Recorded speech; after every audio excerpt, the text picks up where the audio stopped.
You've had some input into this? Sorry? You've had some input into today? No, coming on right now last week. Really, yeah.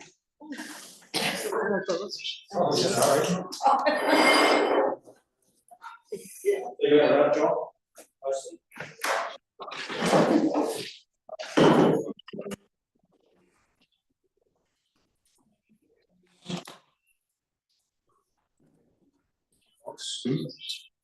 That's water. I think so.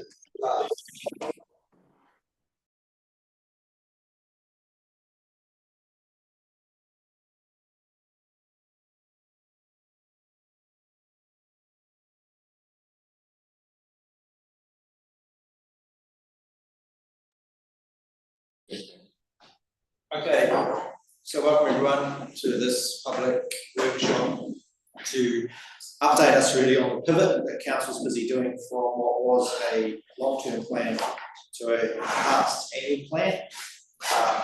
There's some slides to go through around from the start to update us on where that's at and how we're tracking. Obviously, we have set up portfolios very recently, so I'm chairing today because it's a bit fresh for the new portfolio holders to have had a chance to get in and get deeply involved in the work plan of the corporate team for this one. So I'll be chairing this as this time around. So I'll pass to John, who'll take us through the slides. Probably just one other thing I'll quickly point out is there's going to be a bit. Back to our portfolio thing, there's going to be a little bit of messiness for the calendar for the next week. Well, obviously this has been quite a pivot, and there's going to be some additional workshops outside of the original plan of just those 2 days a month, just to be slightly outside of the back line, if you like, work that's underway and come up this week out to the community consultation. So John, I'll pass it over to you. Thank you, Jamie. Right, so the agenda for today, so what we're going to do is we're going to go through the timeline for the next couple of months, give you a quick project update. We're going to discuss the rates and the borrowings update. We're going to potentially talk about some council line by line questions that we provided at the end of last year. We're going to talk about where are we now and obviously what we've done since the 31st of January. Then I'm going to briefly talk about a Three Waters update, just in terms of things that we will be bringing to council at the end of the month around potential next steps as a region. And we'll talk about next steps more specifically around what the workshop's going to entail next week. So what I'm really looking to achieve today is, I know we're going to discuss rates and stuff later on. I would quite like some guidance in terms of the high level number we've got. As you can imagine, there has been quite a lot of work went in over the last 6 to 12 weeks really. And if there's not, there's no sort of, if there's an appetite for that, those sort of figures we're discussing, but if there's not, we need to, in terms of the timeline, in terms of, just where we're at, we would need to get hopefully some guidance on what we can do next. So that would be my question to you guys. Obviously I've got half an hour, so I'm going to quite quickly go through a couple of these ones. I've sent out the timeline to everyone. Everyone's got that. I'm more than happy to answer any questions on it, but kind of more specifically the real dates that are key focus for us is the 10th of April, where there'll be an extraordinary council meeting to adopt the draft annual plan, enhanced annual plan I should say. The consultation process will kick off from the 12th of April. And the submissions and the consultation process will end on the 13th of May. Then we'll move into our submissions, then our deliberations, and then we'll have the finalisation of the enhanced annual plan between then. And on the 28th of June, according to this timeline, that's when we will adopt the final annual plan. So you will receive it in your calendars for the meeting on the 10th of April and the workshop next Wednesday as well. So any questions I say, I'm more than welcome to answer them. So very briefly, changes since the last workshop around the LTP. We have implemented an 8% capital spend scope adjustment. So that means essentially a scope adjustment of 8% on any significant project expenditure. We've done a significant re-review of the budget. Revised phasing collection and the spreading of targeted rates. We have deferred some projects to coming years And we've also removed the RMA planner role with some of the guidance that you guys give us in the past. So this is you won't particularly be able to see this very much on screen, just given the pure layout of it, so I'm going to flip to this. But I obviously sent this out to you guys last night, but we have managed to look at saving 692,000 off our operational budget, which equates to a 3.7% rates reduction, a total rates reduction.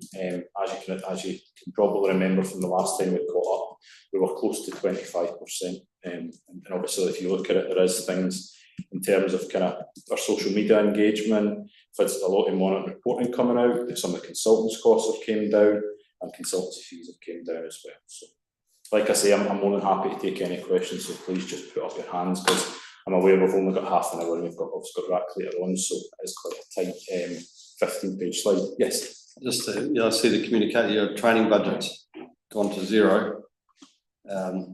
You're adjusting it to zero. Is that going to impact service, or impact staff development? That's from your. I've just picked up that the updates haven't come through in that slide for some reason. So there was a $3,000 adjustment from the 9,000 to 6. So for some reason that hasn't gone through to be adjusted. So that just hasn't come through for some reason. So it's a reduction rather than elimination. Yeah. The finance will be back anyway, but there is that. It's for obviously the comms team from community services, and we have broken it down to comms services, infrastructure, and all of council as well. So, like I say, there is a 3.7% saving on our operational expenditure. As we move on to our capital expenditure, which you can probably see, there's quite a bit of an adjustment to that. I certainly know that Mike and his infrastructure team have been heavily involved in this process, so thanks to them for doing that, and thanks to the finance guys as well, because I know there's been a lot of conversation around what we can do and what we can potentially defer to next year. But we have managed to have a total saving of $2.231 million, which might not have a significant impact on our rates, but what it does do, it will change our kind of debt profile long term.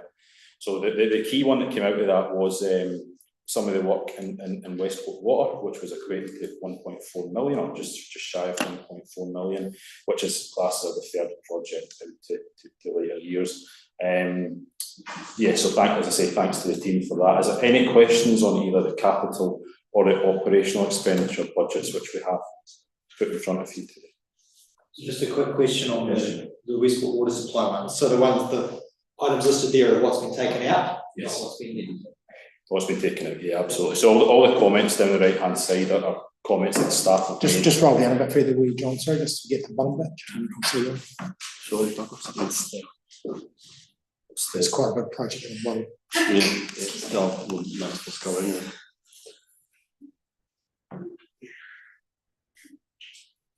Sorry, were you going to ask a question? No, I just wanted to do that. So sorry. I was just going to ask that in that same area, the last figure, 538,000 for critical needs. I guess they call critical needs for a reason. I just wonder, it's great that we're saving, but is it great to save 538,000 on critical needs? That sort of sounds important to me. We have Mike online. Mike, would you like to answer that one? Yeah, sure. It's a good point. We have really had to go back to our risk assessments and make judgments in terms of what we feel we could sustain for at least another 12 months. This work won't disappear, of course. It will need to be done. Where we felt the priority for this coming year is in the trunk main replacement. Just in terms of that risk profile, we just feel that last kilometre of 100-year-old pipe has the most catastrophic outcome, because if we lose that, actually the whole town has no water. Some of these critical needs are more upstream around certainly around the raw water system, and they are critical, but I guess to the balancing act, we've just tried to apply a risk lens over it, and this is one the infrastructure team felt we could push another 12 months. Not ideal, and certainly take the point, it is critical, but that we just had to make a judgment there. Thank you. Yeah, and I think that's something we have to be clear on today. Some of the things that have come out of the review that we've done, they are things that will need to go into the future years. So that's why you'll see in the coming slides that Douglas and Lynn will take you through that we might have certain rates movements, but that's also something to look at for the future years as well. So. Just to be clear, there's still a project of 3.15 million, as Mike referred to, being the last piece of the trunk main coming in to town. Now there's a chunk of it that comes through urban areas, so it's more expensive than the rural area we've been poking that trunk main through down 9-12 months ago. So it's still in the project. It's one of the ones Mike will have ready to go very early in the new year. So it's part of resilience for water in Westport anyway. And I guess that goes back to what I said at the start. We'd quite like some guidance as to the numbers we're putting forward in front of you today, as to kind of how we move forward from here, just given that the very tight timeline we've got at hand. So Just one more quick one on the public home stuff. Yeah. I guess there's a risk around that, given it's our senior housing. Is there an opportunity cost risk there of doing some stuff we have to do for statutory reasons and then not having the budget to do the painting while you're there, kind of thing? Is that? So just get clear on the terminology, because it's probably a little bit confusing there. So the Healthy Homes work, the work to do is around about $30,000, and we're underway now with that. That's predominantly around things like stopping drafts, bit of moisture egress, and the other one is to do with what do you call it, ovens and circulation and extraction tanks. So it's not as expensive as we thought it would be. So the initial budgets that were put in is sort of like a holding position where we're significantly big. So what I've done here is I've said take the budgets that we had in, just put a quarter in to each of the next 4 years. The intent of that is to give us some budget to sit down with the Senior Housing Committee and work out where we're going with senior housing over the next few months, and then that'll lead into the long-term plan for the decision about what we do. So it's really about smoothing it. We'll be over the legislative issue, and then we'll have some money to do genuine maintenance catch-up. Thank you. So I'll now pass you over to Douglas and Lynn from a finance perspective to discuss the rates movement we've got in place. So just coming down here, so I make sure we're not confusing numbers. So we're currently sitting at an overall rates increase of 21, remembering it's 11.1 for general and 9.9. Last time we talked about smoothing rates by putting in basically an overdraft for a period. These numbers don't include that. We've just held back on that at this present time. So that's still available, but there was always going to be probably a slightly more aggressive approach, but just so you know on that. Just want to speak particularly to two key issues. So transportation, that includes the higher level of transport program.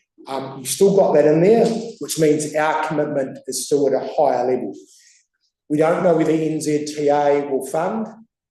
The government, I suppose, is a bit hard to pick their messaging. Reading something from about 2 weeks ago, they indicated they were putting another 500 million into local roads. That might indicate they know they've got to put more money in to our roads as well, so they might be in there. But one of the consultation issues we would suggest when we get to that in the next week or two, we talk about this issue in particular. It's about 3.6, I think, about 4.3, because there's some stuff in there that does need to be funded anyway. But that is one cost. If we didn't do that work, we'd obviously bring this figure down to well under 8% in terms of general rate, which impacts on all our non-water and sewer properties. I think we could put that 3.6 towards possibly, as Andrew talked, some of the critical stuff. Correct. We have multiple options, to see how we spend. Water and wastewater. So the piece of work that a number of staff have been working on in conjunction with Chris Jones, as the former submitter against the council, was now working on this side of the fence. is looking at these multi-residential and multi-user properties. We think there's somewhere in the region of another 10 to 15% extra connections we can bring into the rating base. So they're new ones. Now, there's going to be a lot of debate about it. I totally get that. And so the session next week will have a lot of focus on that. Lynn will lead that discussion with what the team is and what it might mean. The reason I'm raising that today, though, is that we'll be in a position with these rates to be able to say, and I'll just use Westport as the example. So the water and wastewater rates are around about $1,100 each, right? Now, we would be expecting both those rates would lift by some amount, but if we're bringing more properties in, then the amount of income we need is now spread over more properties. So we could be in a position where we can actually hold at a level which might be similar to the current 23-24 year, or might even be a wee bit up or a wee bit down. But it'll give us some options, which means that the real rate increase won't be quite as significant in the end. Now, that's a little bit confusing, I can tell you, but I'm just highlighting an area we see for more room to move on. So how many possible properties are you talking? So there's around about 10 to 15% more. So if we've got around about 2,000 water connections in Westport, thereabouts, another 10%, yeah. It's just the way that multi-rate differential thing works. It won't be popular with some, but it will be popular with others.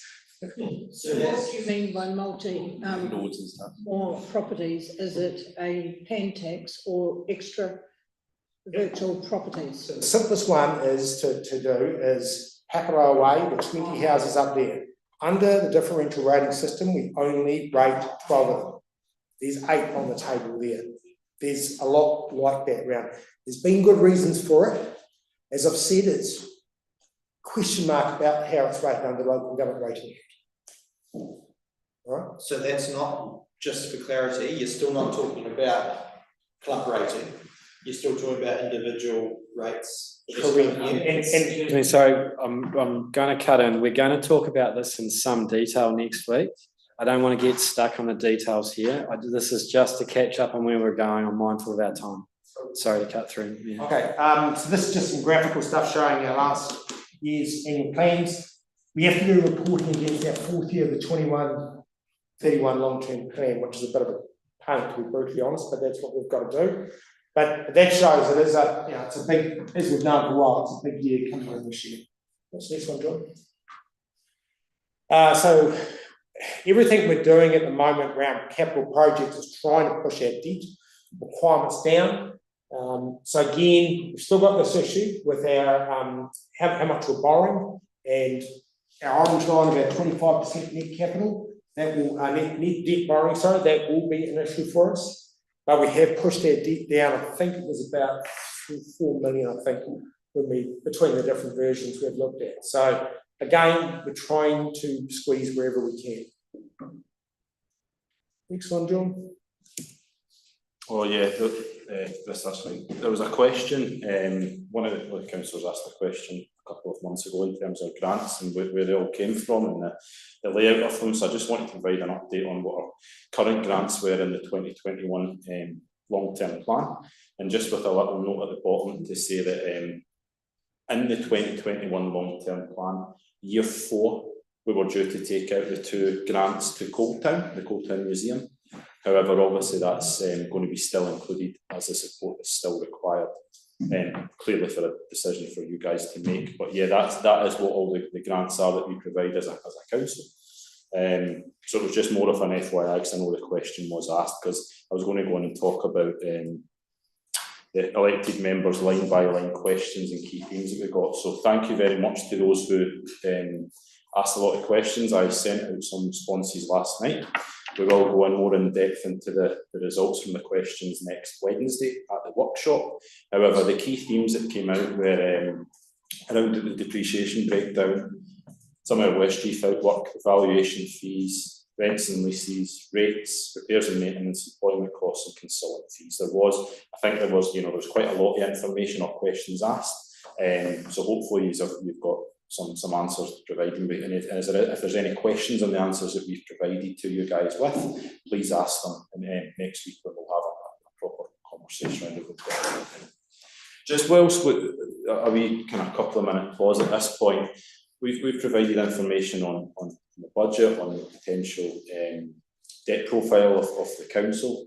I'm keen to hear you guys' thoughts in terms of what we've put up. I know we've got a bit of a whirlwind tour, given the time we've got today. But as you know, I think for the staff, we would certainly like some guidance as to how we move forward over the next few weeks, if at all possible. Can I have a feel for what is the rates rise look like next year, like if we're in some of this stuff? We were concerned, we're pulling stuff out, we're gonna get this year down, but actually next year, we're settling ourselves with a number. How we start. I think that's a very valid question, Jamie. I think next year's probably one. It's going to be a tricky one for us to discuss because we will at the end of this workshop this afternoon. We'll start to discuss around our potential waters movement and what we're going to do over the next kind of year and a half for that. So yes, that is absolutely a risk. Anything that gets deferred that has to be done will go into coming years. I mean, I think we had yesterday, just in the figures, I think it was between 15 and 18% for next year. Somewhere in that region, on that. But and it all comes back to what we've discussed over the last 6 or 7 months in terms of what is our key thing that we need to get something moving on with. And we will talk about that, as I say, later on. But yeah, you're right. If you defer something and it has to be done, there's going to be impacts to future years, of course. So I suppose if at the moment we're coming down maybe about 12% on what it started off as, out of that 12%, how much of that 12% would we be looking at doing next year? Yes. My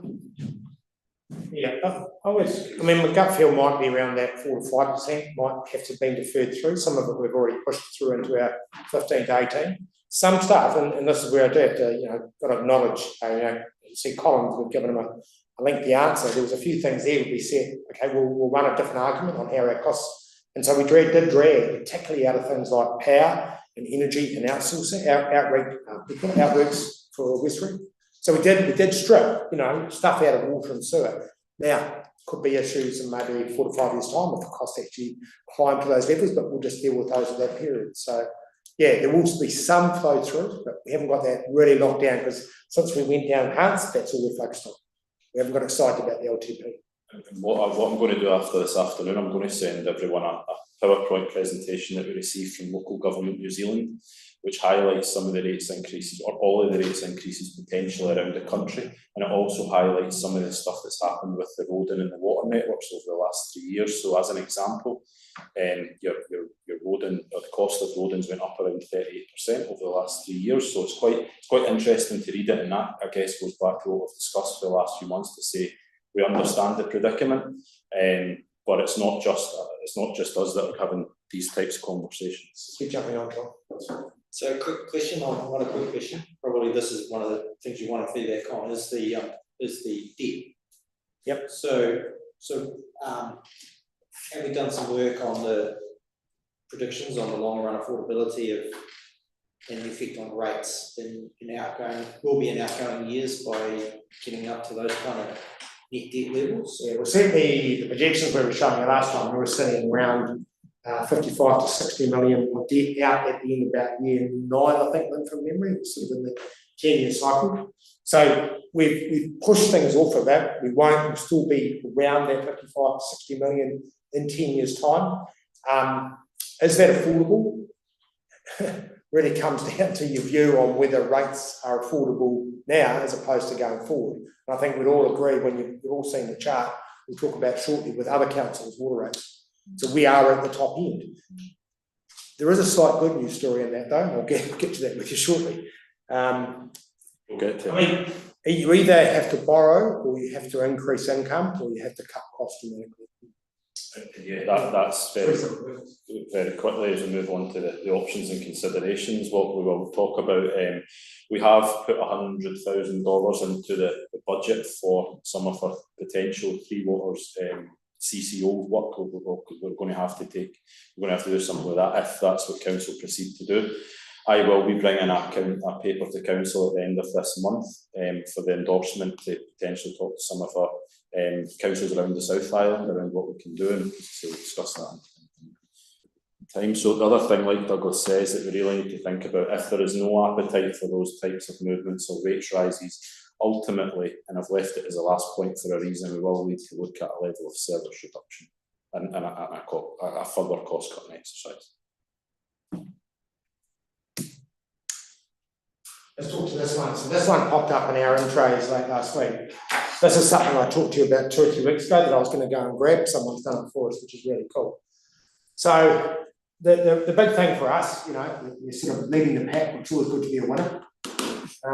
But, you know, there are other winners. What I sort of like about this graph, and I know others have looked at it, is that line of red.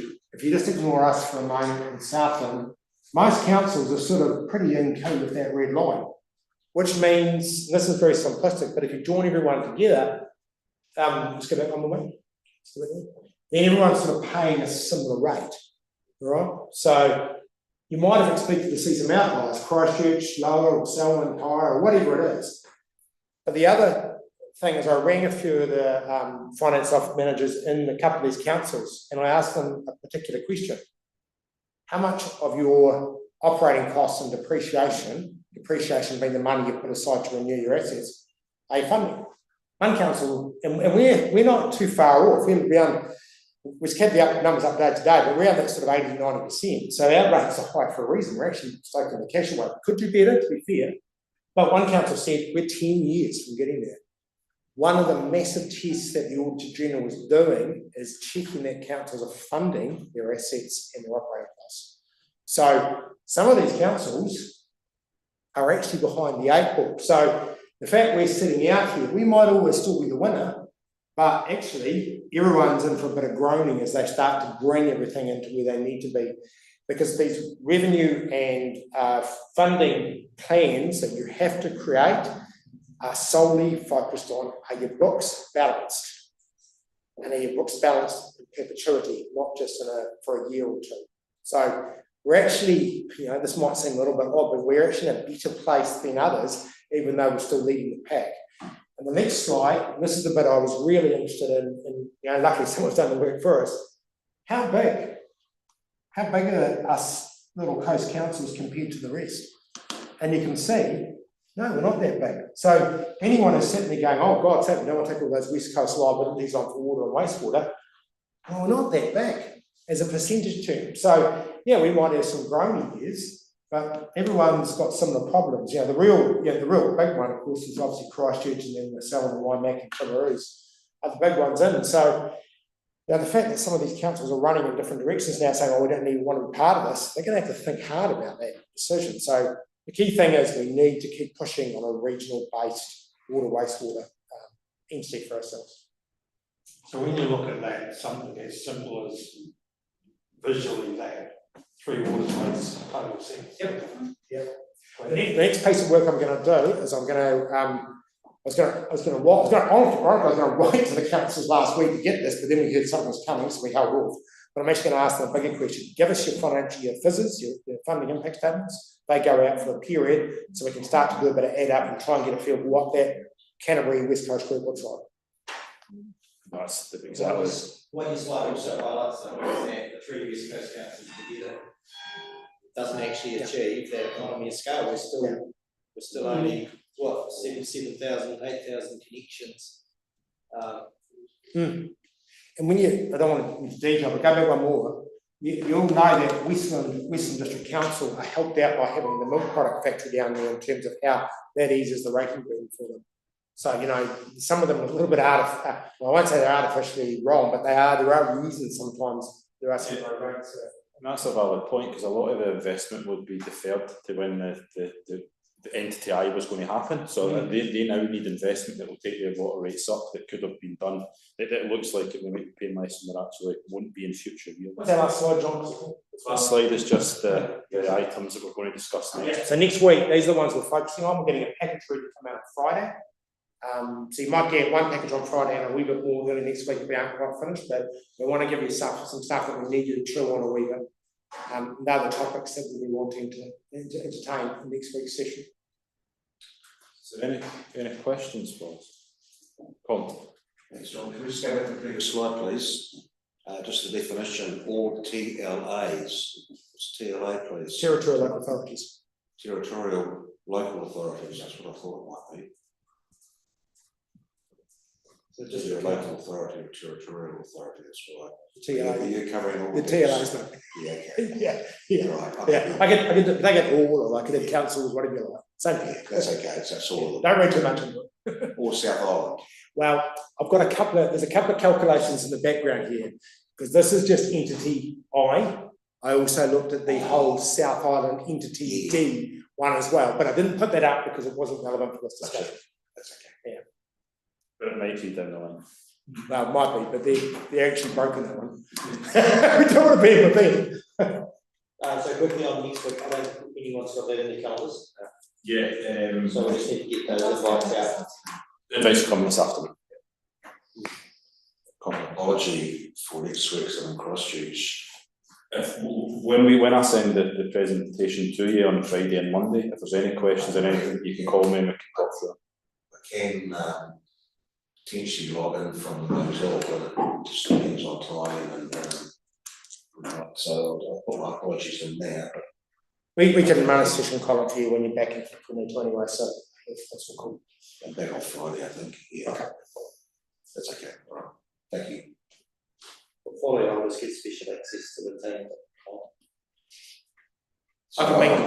Portfolio holders get special access to the team. Oh. I can meet Colin Enterprise, is that what you're saying? I can wait over. I can come see you, you know, get Just go to the. a quiet ale and then go over the budgets. Is that our last one, John? Yeah, any other questions before we? Thank you very much for the time, and thanks to everyone online who is watching. Once